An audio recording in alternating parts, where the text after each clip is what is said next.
intro every time. Hey everybody, welcome to After Action Report, your numbers recap show for all Schmoedown matches to get you caught up on all the action. I'm your host, Dr. Megs, and we're going to be breaking down all the matches from this past week, including that amazing pay-per-view event that we saw back on Friday. So, spoiler alert, if you did not get your tickets through the schmoedownlive.com or if you've not seen it because you are a $10 patron at Patreon/Schmoedown, this is your spoiler warning. We will be diving into all the breakdowns of all the matches, including that event. But I don't want to do this by myself, so I'm going to be bringing on an amazing co-host of mine, Mr. Nat. How are you doing, sir? I am doing great. What a week. I'm pretty exhausted, but I'm ready to talk about it more.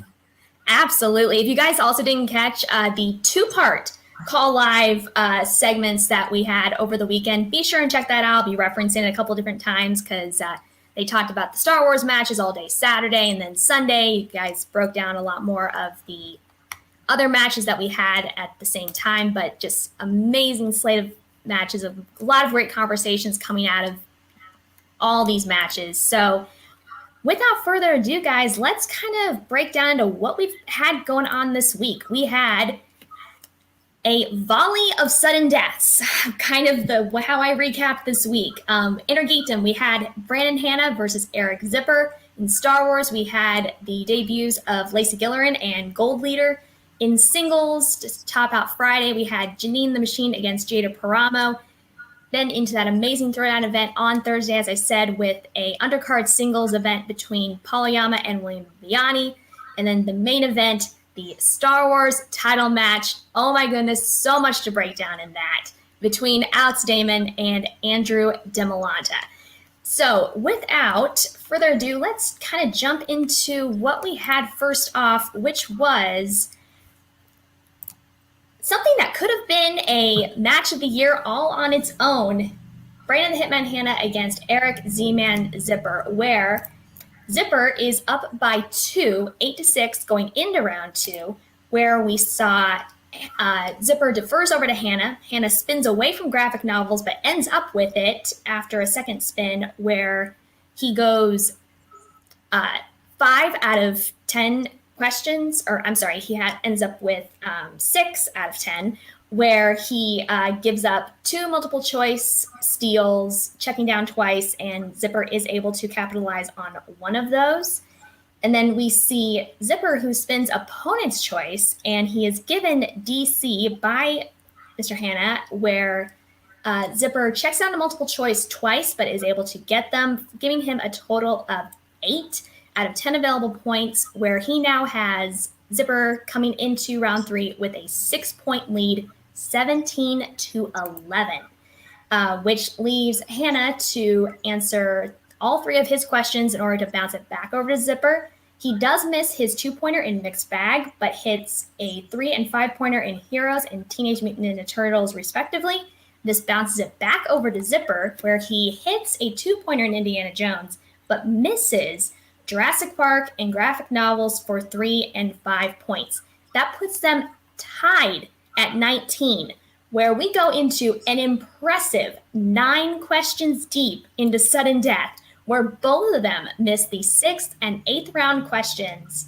They're in that sudden death, but Hanna is able to come out the win with a final score of 26-25, where Brandon Hanna answered 18 of 27 questions for 67% accuracy and scored 65% of 40 available points, where Zipper answered 21 of 29 questions for 72% accuracy and scored 60% of 42 available points. Now, interesting to note, just looking at those accuracies, this was not necessarily a clean or tight match statistically, to say the least. Neither of them really, I think, putting up, I'd say, their best game. No. But then because of how they each played, it forced us to go into sudden death, which 9 questions is only 2 questions shy of what Rachel Cushing and Knopic did back in season 8, where they went 11 questions deep into sudden death. Nat, what did you think of this match? I mean, what more can you say? This match had everything I was looking for in a Schmoedown match. It had the drama, had the comeback. It certainly wasn't Brendan Hanna's prettiest win, but a win's a win. And I like that Brendan Hanna's putting more emphasis on winning than he is on stats, because this is a very low accuracy rate for him.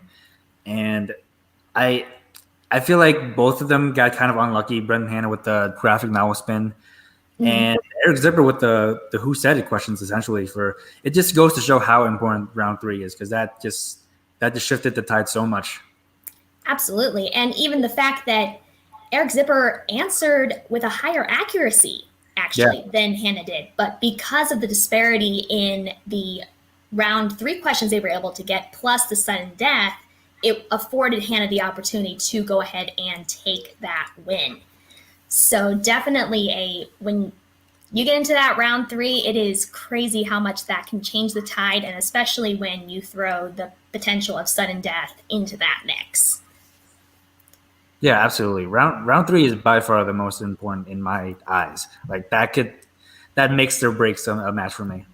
Yes, so many times that has been a big determining factor, even more so than opponent's choice, obviously, right here. Yes, Zipper ultimately does not win, but he came out with more points in that round than Zipper did. Or Zipper ended up coming out with more points than Hanna did. So a very, very interesting development there for sure. Yeah, we talked about this earlier before it went on air, but I found it strange that Hanna chose to give him DC, because he was formerly on a team called the World's Finest, which is a DC reference.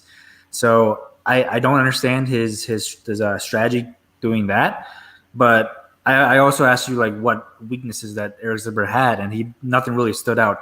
I would have personally given him mixed bag, but I could see the argument that Brendan Hanna was giving him something that he felt confident he can steal. What do you think? Yeah, absolutely. There definitely were a lot of interesting options there on that wheel for him. Actually, let me pull that one up real quick. So what we had available in round 2 for them. Why is it doing that? Oh. Yeah, we're fixing things live on air here.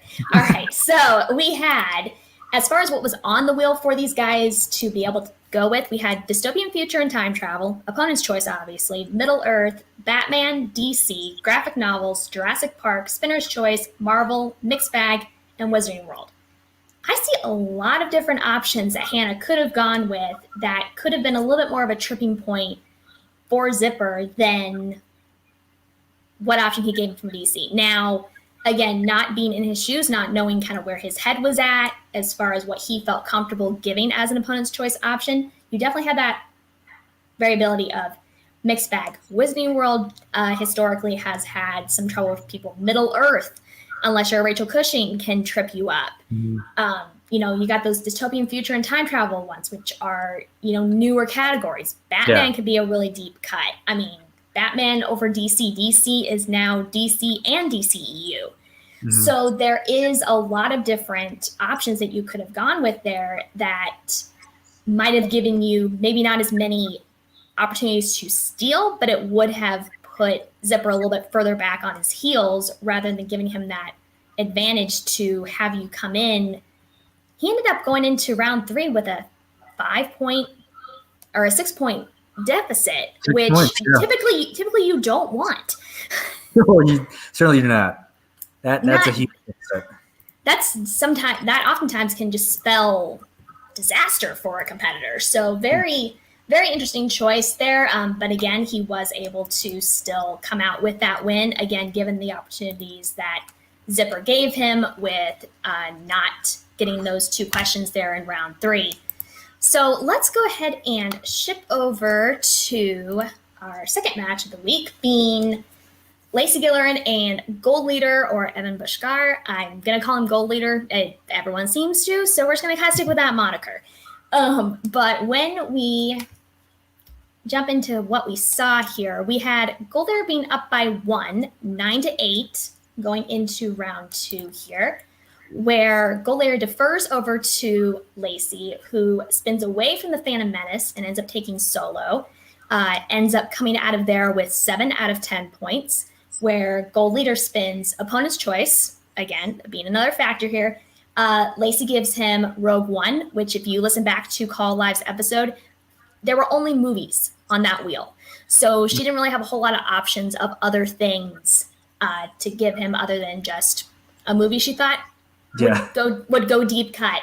But it ends up, Gold Leader sweeps the category for 10 out of 10 points, which gives him a 5-point lead at 20-15 going into round 3, where Lacey hits a 2-pointer in The Empire Strikes Back, misses a 3-pointer in Heroes, and hits a 5-pointer in Return of the Jedi, which bounces it back over to Gold Leader, where he just had to hit a couple questions, where he hit a 2-pointer in The Last Jedi and a 3-pointer in A New Hope, which gives him the win 25-22, where Lacey answered 14 of 18 questions for 78% accuracy, scored 71% of 31 available points, and Evan, or Gold Leader, answered 17 of 18 questions for 94% accuracy and scored 93% of 27 available points. Again, if you want kind of a more detailed analysis on kind of what happened behind that whole Opponent's Choice with Lacey, be sure to check out the Saturday's Call Live episode. But in general, a really standard and solid performance out of both of these competitors. Lacey has a little bit of work to do perhaps, but Gold Leader looks pretty solid coming out of the gate right here. Yeah, Lacey definitely does have a little bit of work to do, but I feel like this is a pretty good debut for, especially your first match. She does need to clean some stuff up because this is the Star Wars division and it's so competitive. But I do see a good future for her. Gold Leader, 94.4% accuracy. That's nothing to sneeze at, even in the Star Wars division. Like that's crazy. Absolutely. Well, and something it was really nice to see with Lacey was the fact that, even though she wasn't able to come out with the win, her percentage points earned and accuracy are very similar. There is not a huge gap in that distance, which is typically telling me she's getting those higher point value questions, which is always really nice to see in any division, especially Star Wars. Yeah, absolutely. Another thing I want to touch on was Opponent's Choice. I feel like Opponent's Choice in Star Wars and in your geekdom for that matter doesn't really hurt a whole lot because you're going to be studying all those movies, all those categories. In Star Wars, you just have to pick a single movie, and these are movies that they've seen multiple times. So it doesn't really affect much. I don't really see the point of having it on the wheel, but it's interesting that Gold Leader just cleaned up on that category. Absolutely. And I think part of it was just this wheel in particular. I don't have a picture of it, but based on what I looked at, it only had the mainstream movies. Like there wasn't the Clone Wars on there. There wasn't any of like the heroes, villains, who said it. None of those kind of really oddball categories that aren't just the main movies that could potentially trip somebody up. So it was kind of a Sophie's choice on that because you just kind of just pick a movie you think they might not be interested in. And we know little to nothing about Gold Leader as far as tape. We know he's been in a lot of competitions, but we don't really have a good way to really map out and strategize what is it he may not know much about. Yeah, there's not really much game tape on him. And I do really like Lacey's reasoning for picking Rogue One because, like you said, there's a lot of little details in Rogue One that might trip him up. But it's just how can you choose? Like these are movies that they've seen multiple times. These are movies that they've been studying. So I feel like there was no really good option for her to choose with that. I feel like Rogue One was probably the best one. Yeah, absolutely. So, like I said, solid. I think solid debut for both these competitors. I'm excited to see what happens as we get into these tournaments. We're going to start having and kind of give them another chance to shine in the spotlight and see where their careers go from here. But let's move over into the singles division now, where we had longtime fan and Action I Remember, Janine the Machine against another favorite, Jader the Hurricane Paramo. This one was definitely a tough one for me to think about who I wanted to see win, but it definitely was a very fun and exciting match to watch going forward. So let's go ahead and dive into this here.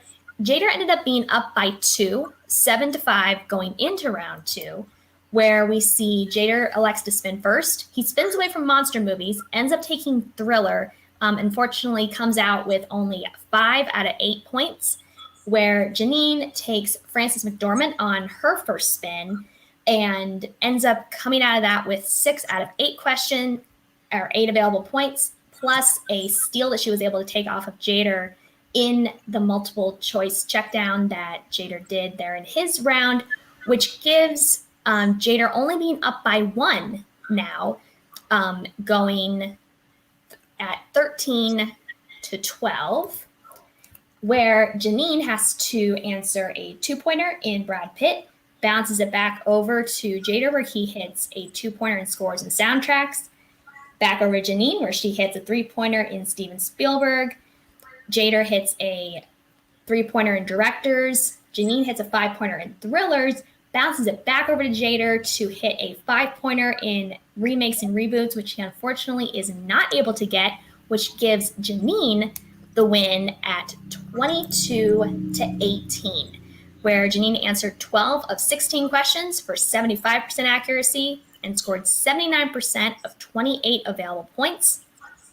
Jader was able to answer 13 of 16 questions for 81% accuracy and scored 64% of 28 available points. Now, again, similar situation. Jader had the higher accuracy, and he still didn't win. Yeah.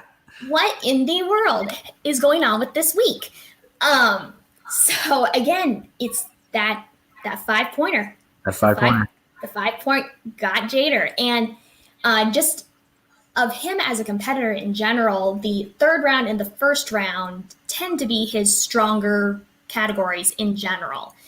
So I was a little bit surprised to see him miss that 5-pointer, but the 5-pointer can definitely be a hit and miss thing. So they definitely just hit him. It hit him just in that blind spot this time around. But a very, very interesting match. Definitely was up in the air quite a bit at the time. So going into this match, I feel like it was a toss-up where you couldn't go wrong picking either one because they're both so evenly matched. Mm-hmm. I personally picked Janine, and I will just say that I predicted all of these matches correctly this week because I'm a genius. But that you are. If you're not catching the fantasy updates on Call Live, you are missing out. The man is a genius. Yes. But I will say that I feel like Jader's stock went up after this match, even though he lost. I think I'm just speaking out of my butt, but I think this is the most accurate he's ever been, maybe. You know? So as far as Jader, I believe it is, if not the closest that he has had. So the idea being, wrong one. Hey, we're just having fun here, guys. We're just gonna dive into some of these stats here, and I'm just gonna pull up his accuracies right now because it's my show. I get to do what I want. So Jader has, where are you at? There he is. All right. So looking at where he has been thus far, actually, he has tied his last 2 matches. He has had 81% accuracy and still lost. Wow. Yeah. So he's improved accuracy-wise over the past 4 matches, but has not quite gotten over hitting that W just yet. So that is a story there with him. So he has improved. That was my point, because he actually really impressed me so much this match. Like he had control until his 5-pointer. Like he did. He really, I think that's all he needed. Yeah, absolutely, for sure. Definitely a definitely a rough match to watch as far as Jader goes, because you wanted to see him get over that hump of hitting a higher accuracy in that round 2, and then also continuing that streak of having a high accuracy in round 3, which he still does. You know, notwithstanding, he missed a 5-pointer here, but he's done really good in his last 3 matches. Now, something that I've thought about with Jader specifically, I really want to see him in more teams matches. Because with his current accuracy in the first round and the third round, you add in a team partner that's going to be able to kind of take charge. I think that can really see him get over a hump with that round 2, because you have that person to bounce ideas off in a team's format. Do you have an idea who you would pair him up with? As far as on the den currently, who I'd like to see him with, I feel like he has a decent handle on the game itself, so I could see him going with Duralde. I don't know if he would mesh well with someone like O'Reilly. They're both kind of bigger horror thriller guys, so that might not be the best matchup. But those are kind of the 2 guys right off the bat that come to mind. Yeah, I think Alonso would be probably a good call. I feel like Jader knows the game. He's been a fan of the game. And Alonso has that knowledge, and what he's good at, he's really good at. So I think Alonso's strength is as a teams player, and so is Jader's. So I think that would be a good combination. Yeah, so we're just kind of we're bouncing around ideas here. But let's go ahead and let's jump into the main event here, or I should say the undercard for a main event. How is this match an undercard? That's insane. Exactly. I feel like all of these big matches, we have had undercards that could have very easily headlined their own. But we are, of course, talking about Primetime Paul Oyama, one of your boys, against William the Beast Viviani. So what is going on here? So a little bit of a switch here. We have Oyama getting the perfect round plus the bonus, being up by 2, 9-7, going into round 2, where Oyama defers to Viviani to spin first, who takes Robert De Niro on his first spin, coming out with 7 out of 8 available points.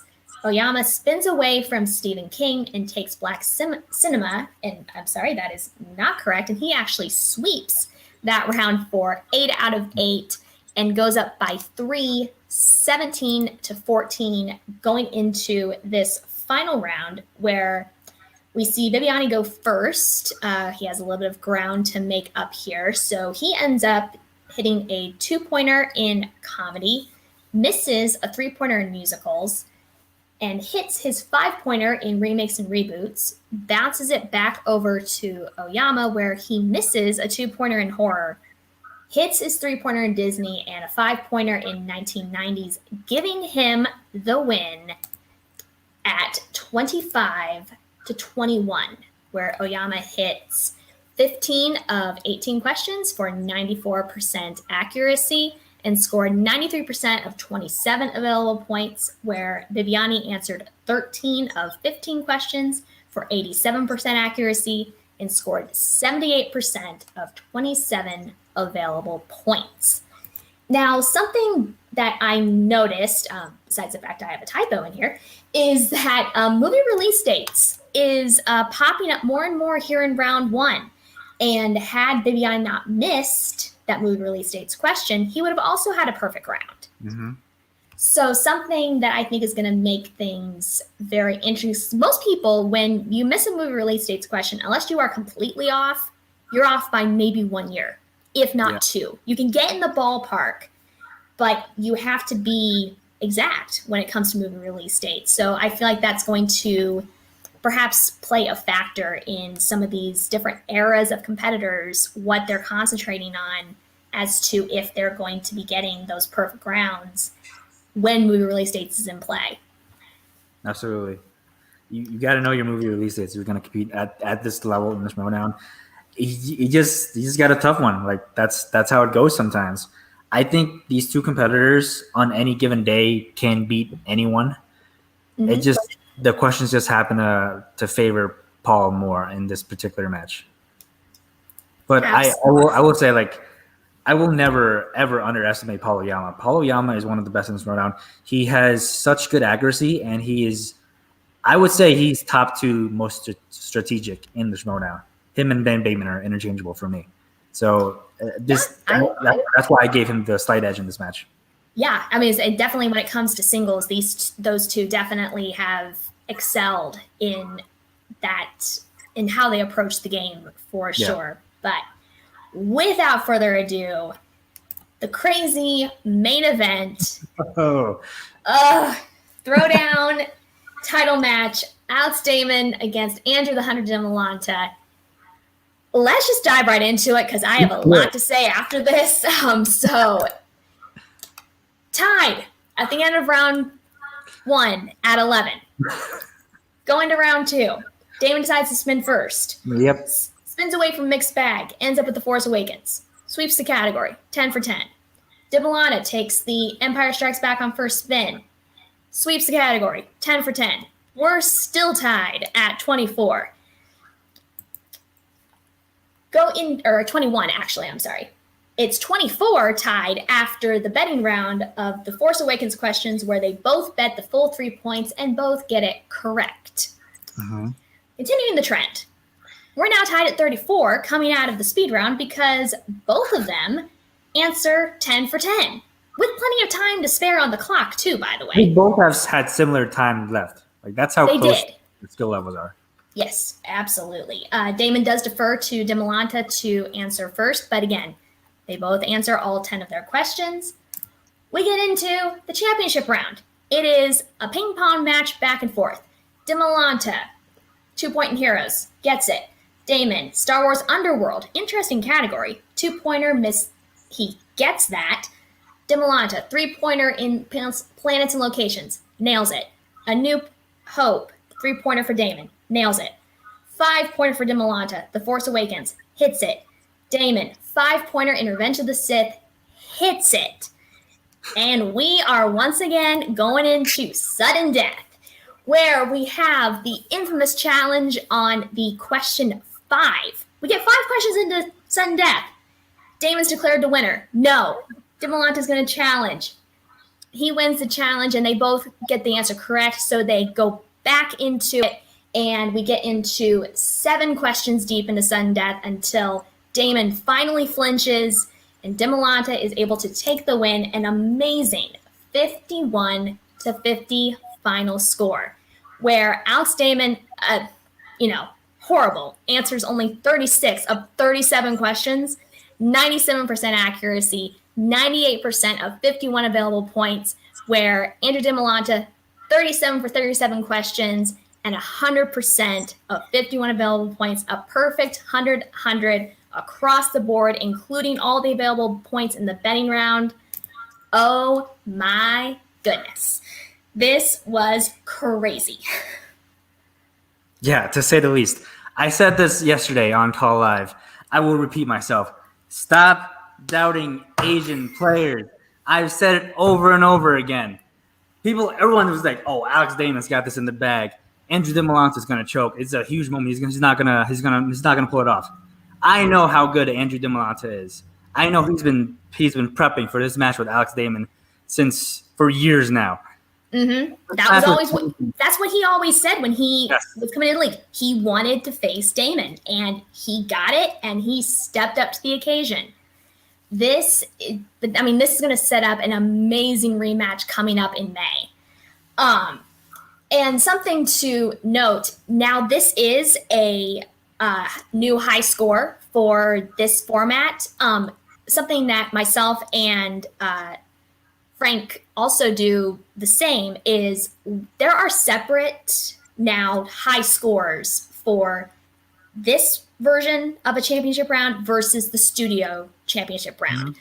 So just something to know for people that are keeping track of numbers that, because we have now 10 questions in the speed round in the digital format versus the typical 5 with the buzzers in the studio match, you have to account for those high scores differently. But definitely this one takes the cake now for any division. We have not seen a championship round go this far into sudden death. Totally crazy. I think even, I'm trying to remember now correctly, when Cushing and Kalinowski played for the belt, I think they only went 4 or 5 questions into sudden death in their championship match. But again, we're talking about the buzzer round format. But yeah, an absolutely crazy match, down to the wire. Who was going to blink first? And we had that little fake out of, Damon was going to retain. No. Demolanta was going to fight to keep that game going, and he won the challenge, pushed it further into sudden death, and Damon just couldn't pull that one Stormtrooper in time. And that was the thing. He just couldn't pull it right in time. He knew it. Yeah. But that is part of the mental athleticism that is these competitors. You have to be able to pull it within time. And after 37 questions, yeah, I'd be tired too. Yeah, I mean, it just goes out to show how hard it is to compete in Star Wars. Like, you could just forget something for a few seconds, and that's the match. Friend of the show, Billy Bufford here, brings up a good point. How would this match have gone in speed round? I still stand by Demolanta winning because I think he did answer his questions a little bit faster than Alex Damon by like a second. So I don't know for sure, but I still have my money on Demolanta. Demolanta had 2 losses against players Damon has beaten easily. Who else would people have predicted? They could have predicted Demolanta like I did, and they could have been right, but they didn't. So there you go. Stop doubting Asian players. Belver's just gonna keep stirring the pot on this. It's what he does. I was point to add. Yeah. So, AAA Live. Every guest we've had on AAA Live has gone on to win a title. Just saying.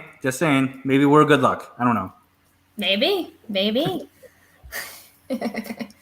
But yes, this was definitely some amazing matches. This entire week was just full of matches that were number 1 match contenders in their own rights. I think this one definitely takes the cake in the Star Wars division right now. At least top 5, if not in the top 3, I would say right now. Yeah.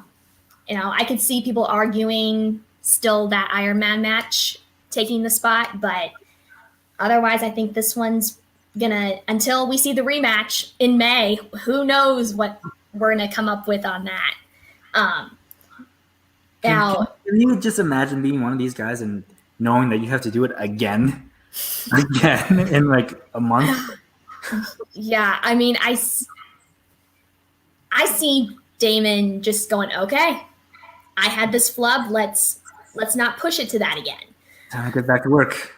Yeah, it's time to get back to work for both of them, and I think they're both so dedicated and so much crazy fans of this franchise. I don't think it's work for them, but at the end of the day, to get to answer questions about Star Wars, what's not to love about that? It's crazy to me. I do think this is the best Star Wars match. I put it just slightly above the Iron Man match. It's crazy. I can't wait for it. Yeah, just because of we're talking about different eras, different levels that we're playing with, and I mean, obviously, you have the Iron Man format is just, it's so different. You don't see as many opportunities. Ken making that comeback was good, but I mean, yeah. Recency bias, I still put this above it regardless, but they're definitely very, very close. Now, I'm assuming you're going to be predicting that in a month, Demolanta is going to retain against Alex? 100% I am. 100%. Not a doubt in my mind. All right. We shall see. Asian players. Absolutely. But I mean, it's going to be interesting too, because he'll also have Laura Kelly right behind this match, who's also very hungry again. It's going to be so hard for me because I love Andrew DeMolanta, but I have Laura Kelly on my fantasy team. So oh no, I don't know how this is going to go. But I will say part of me was kind of rooting for Alex to just like remain champion for as long as he could to get that eventual match between him and Sam Witwer. But I don't know. Star Wars is so competitive right now. Like any one of those competitors could be champion. Absolutely. Yeah. And I mean, not even talking about that, we haven't even seen all the new competitors coming in from the league yet. We don't even know what some of them are looking at right now. So it's going to get very, very interesting over this next season for all these competitors. But that is going to do it for all the matches from this week. 5 crazy matches. We've got another slate of 5 matches coming up next week. So we'll be right back here on Mondays, again, 4 PT, 7 ET. Make sure you're checking out all the other all the stuff going on here on the channel. I believe there is Chill to Action happening later on today, so be sure and check your notifications for all of that. Nat, do you have any thing you want to plug coming up this week? Yes, I have a lot of stuff. I just like a quick shout out. Yeah. We just talked about 5 matches in under 40 minutes. I love the show. I have Twitch Tuesdays coming out tomorrow at 6 p.m. Pacific, right there. We had the Warfather on last week, and it was a really good episode. We if you're like a fan of wrestling or you just like hearing someone talk about something they're passionate about, definitely check that out. If you don't like Twitch, you can go to our Patreon right there to get the VOD on YouTube. It's almost April, so I have a No Chill coming out. But before you watch that, go back and watch the No Chill episode with Brendan and Hannah. It was really good. I'm always on Call Live for like 5 minutes to give you some fantasy advice. So check that segment out at the end of Call Live. And you can find me on Twitter, NightDays44. Absolutely. You can find all of our socials, including the Patreon, C2A, all that stuff down in the description of this video. Megs_reclaimed on Twitter and Instagram is where you can find me. Don't forget to like and comment on this video, as well as subscribe to this channel so you can get notified about all the amazing stuff that we're doing here on this channel all season long. We are still only, 4 or 5 weeks into the season. We're already having this crazy of a match. It is going to be a long season, guys, but we are ready for it, and we are excited about it. Till next time, I'm Megs. This has been Nat. This has been After Action Report, signing off. Bye.